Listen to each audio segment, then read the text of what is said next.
Hello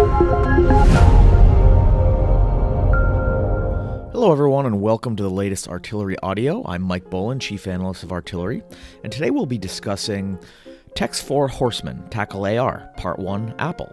This is the first in a series of articles that examines how the famed 4 horsemen of tech, which are Apple, Google, Facebook, and Amazon, are positioning themselves for augmented reality. Microsoft, the dark horse whose positioning with AR and MR brings it back into the race, will represent the final stretch of the series. The first installment examines Apple. So evidence continues to stack up that Apple's next iPhone will be built around augmented reality. The rumored iPhone 8 or iPhone X to commemorate the device's 10th year will likely launch at Apple's fall hardware event with an $800 to $1,000 price tag. And the first signs of AR orientation come from hints dropped by Tim Cook last year.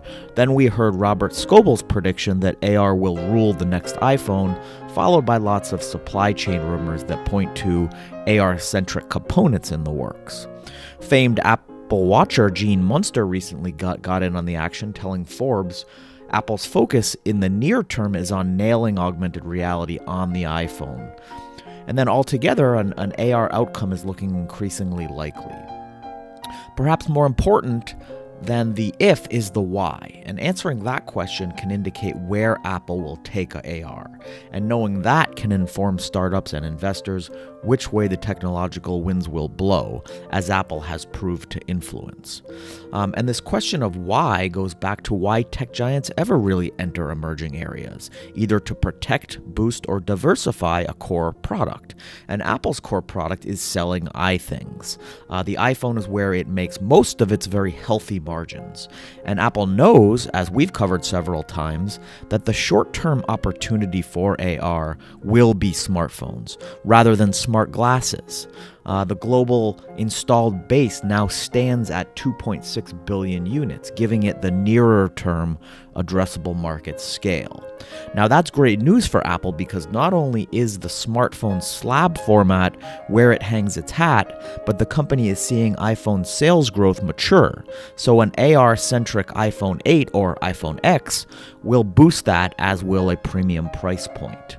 Now, this plan also lets Apple fill the gap during the period before AR glasses become accessible. And by accessible, we mean the 1 to 2 cycles of Moore's Law that need to turn before components come down in price and size to make them tenable for mass consumption. And this brings Apple closer to the question of what comes after the iPhone as its next cash cow.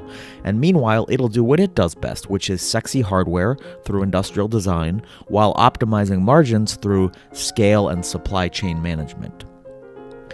As for what the prospective iPhone will be and do, that's the fun part of the discussion. There's the likely Scoble angle that it will be a thin layer of transparent glass to house an AR interface, and content and apps will follow the iOS developer network playbook. Gene Munster, meanwhile, predicts more powerful chips and 3D sensors, as well as a curved OLED screen. Following the supply chain, there's evidence that Taiwan Semiconductor is in mass production of the next iteration of A11 Apple chips. And of course, there's the pastime of tracking acquisitions to paint a picture of the functionality we may see in an AR packing iPhone X. And that list includes Metaio, PrimeSense, Flyby Media, and more recently RealFace, which does computer vision-driven facial recognition. And as we know, computer vision is at the heart of AR in terms of mapping a point cloud on which to array images that interact with the world in dimensionally accurate ways. And the optics in the iPhone 7 hint at the stereoscopic capabilities for AR depth of field.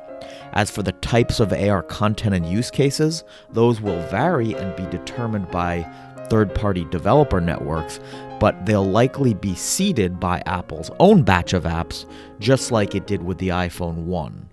Think maps, photos, weather, messaging, things like that. But one thing's for sure, the use cases will be consumer-oriented to stay true to Apple's DNA. That compares with Microsoft, likewise staying true to its DNA, which already shows signs of positioning the HoloLens as an enterprise play. Now, in addition to graphically oriented AR, the modality in which it's mostly discussed and visualized, we have a long-standing prediction that Apple could be already pioneering an under-discussed form of AR, which is audible. This looks at AR in a different context, involving informational overlays that are sound waves instead of photons. In other words, getting informed about your surroundings through an ambient whisper in your ear instead of graphics in front of your eyes. And the seeds for this vision have already been planted with the AirPods, as well as other players like Here One. But before Apple gets there, it has to condition the use case of an all-day wearable, which is precisely what it's now doing with the AirPods. Then it has to seed the content marketplace with enough stuff to make the experience worthwhile. And right now that means Siri, which isn't going to cut it. But a third-party developer network a la iOS could populate the audio app marketplace. And that could be everything from local information, like audio tours or Yelp reviews, or it could be background information about the person you're about to meet with. Essentially, we'll all become Secret Service agents with persistent whispers of new intel. Or at least that's what we know now, and the speculation and triangulation we can draw from it. One thing is certain, there will be a lot to watch, and it'll happen quickly.